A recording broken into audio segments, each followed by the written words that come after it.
During the 5th series of tropical trials conducted by the Army Design Establishment, 2 prototype models, W1 and W14, of the British Armoured Personnel Carrier FV-432, now known as Trojan, were subjected to a series of tests under hot wet and hot dry conditions in northern Queensland. The trials were staged by the 5th Tropical Trials Unit, assisted by members of A Squadron, Queensland Mounted Infantry.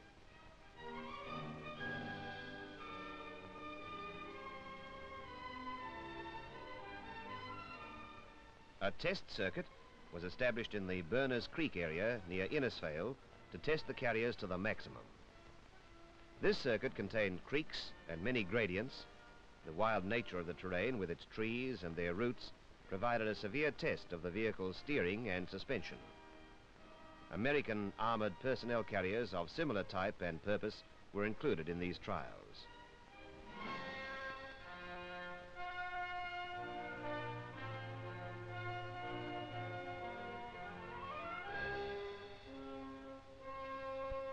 More than 1,000 miles were covered over muddy tracks in the Innisfail area. Heavy rains made the clay soil slippery at first. Several passes turned the surface into mud up to 18 inches deep. Average speeds were from 4 to 6 miles in the hour, depending on conditions.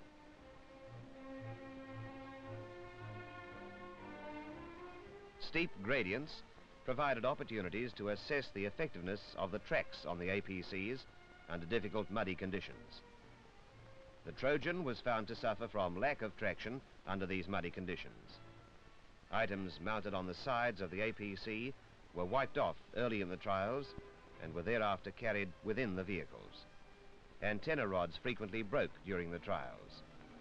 Mudguards and headlights also suffered damage on Trojan W14, and to overcome this, the lights were mounted further up the glacis plate.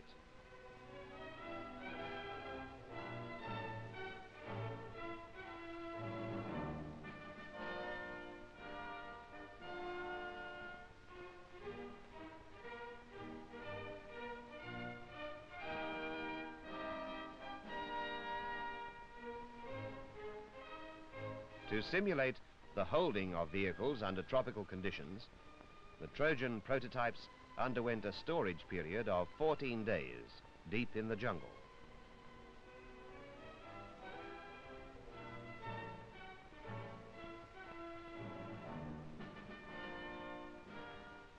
A meteorological station was set up at the site. During the period of jungle storage, 14 inches of rain fell.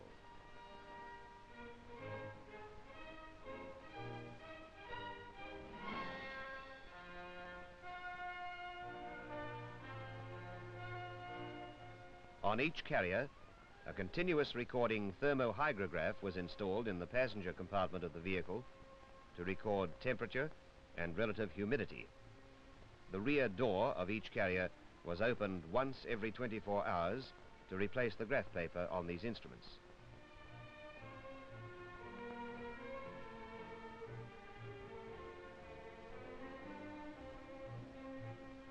Trojan W14 was left uncovered during the storage period, whilst W1 was covered with a tarpaulin. No major deterioration occurred during the storage period, but all hatches leaked badly, and this adversely affected items stowed in the uncovered vehicle. Deterioration would probably have increased if these vehicles had remained uncovered for a longer period under these conditions. Before this jungle storage trial commenced, both vehicles were completely serviced and seals were cleaned to ensure that hatches closed properly. After the trial, the interiors were carefully examined for the possible presence of fungus growth and the serviceability of all equipment. In the uncovered vehicle, water had collected in the floor wells, although drain plugs had been removed. Water entered the ventilation air cleaners and damaged the filter elements.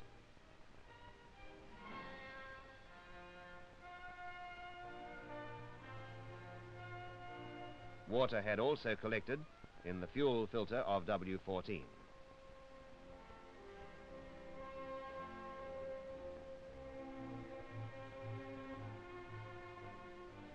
No difficulty was experienced in starting the carriers before they moved from the storage site.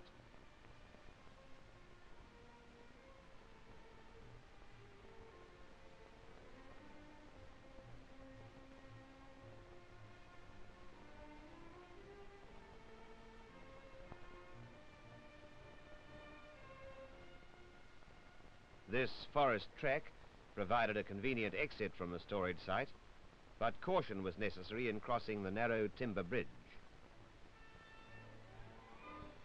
Later, W14 was bogged and had to be recovered by a bulldozer.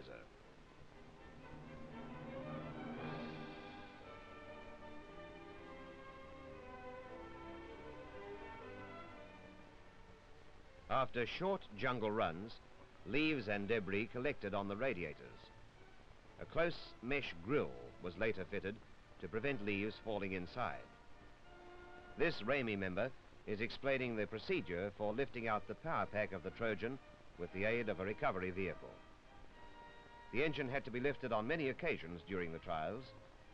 Leads from the rear of the carrier enable the engine to be run for limited periods outside the vehicle.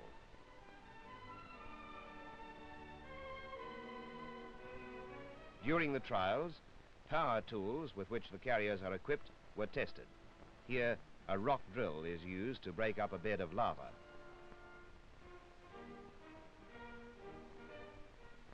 During the closed-down trials in these hot, wet conditions, the physiological reactions of crews operating the armored personnel carriers and the troops carried in them were studied under careful medical supervision. There were few complaints about discomfort from the troops, and no medical attention was required.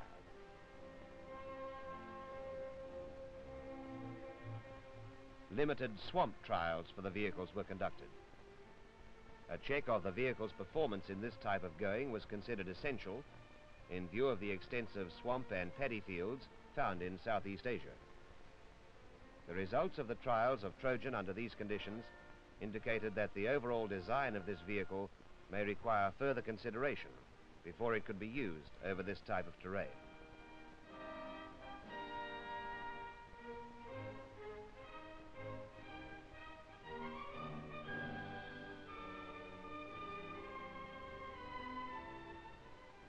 In this trial, Trojan is driven over a 5 feet 6 inch trench to observe the articulation of the vehicle.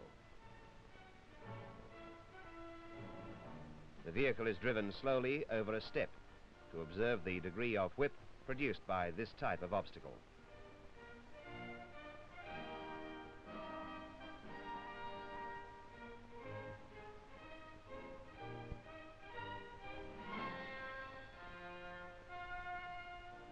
Special instrumentation was installed in W1 and W14 for cooling and drawbar trials at Innisfail. In this trial, W1, fully loaded, towed a Diamond T tractor under maximum torque conditions.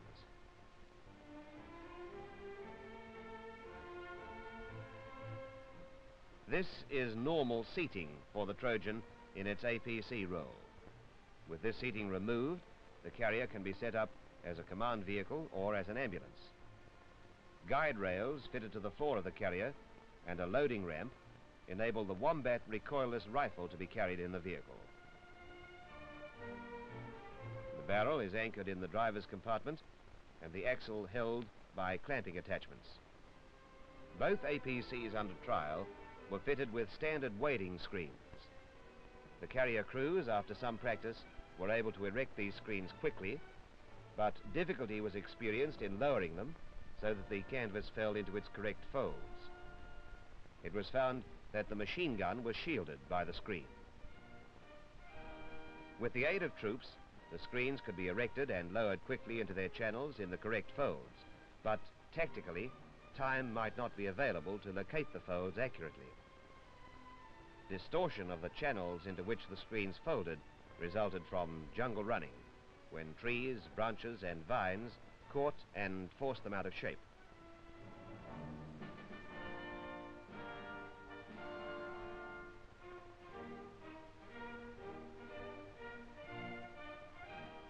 In its role as a personnel carrier, it was found that the time taken to evacuate the vehicle was acceptable, although it could be improved by providing an automatic locking device to hold the door open while the troops emerge.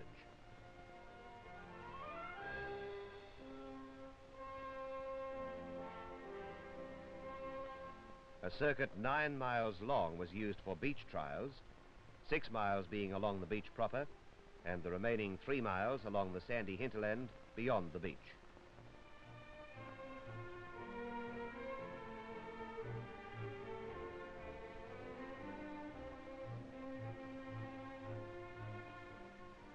Flotation trials were conducted over a rectangular course with an overall length of 1,400 yards.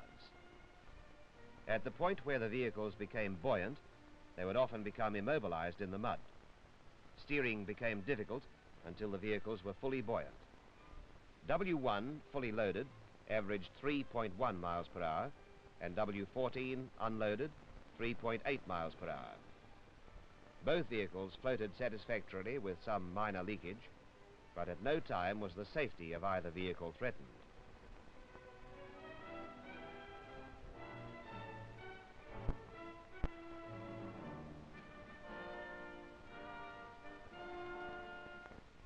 Unless the carriers approached the beach head-on, they were prone to bogging in the mud when the tracks touched bottom.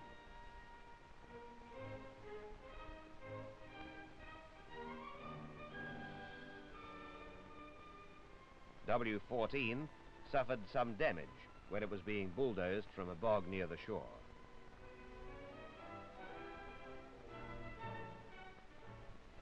The trials of Trojan under hot, dry conditions were conducted at Mount Isa. This required a 684-mile journey from Innisfail. The schedule for each day's running was the same. The vehicles moved off at first light in order to cover as many miles as possible before the hottest part of the day. For many miles, the road consisted of nothing more than sets of vehicle tracks crossing parched and cracked black soil plains. The stretch from Julia Creek to Mount Isa was extremely rough and provided a severe test for wheeled and tracked vehicles alike. The noise of the forced draft ventilating fans subjected the troops to considerable fatigue. During the journey, an average speed of 25 miles per hour was maintained.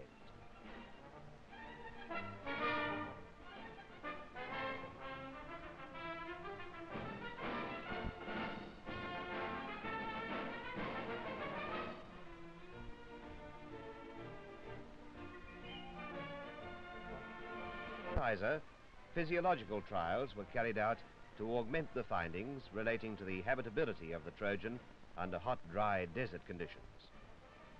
Before embarking, the troops were required to run a distance of 640 yards, after which their pulse recovery rates were used as an indication of their physical fitness.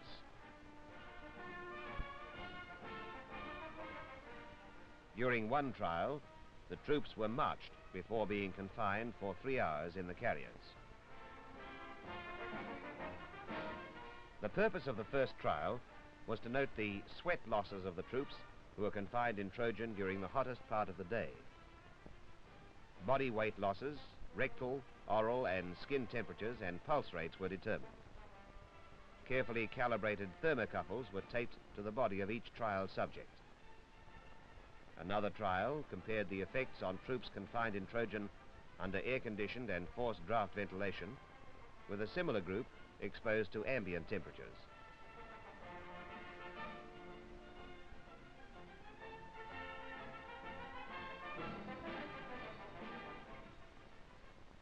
Here, a carrier fitted with an air conditioning unit moves out on a trial.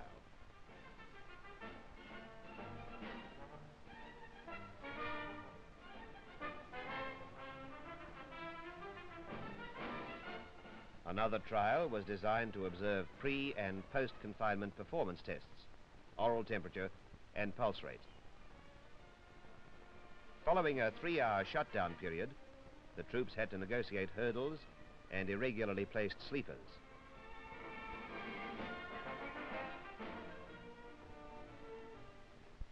Staggered tires provided another test of judgment.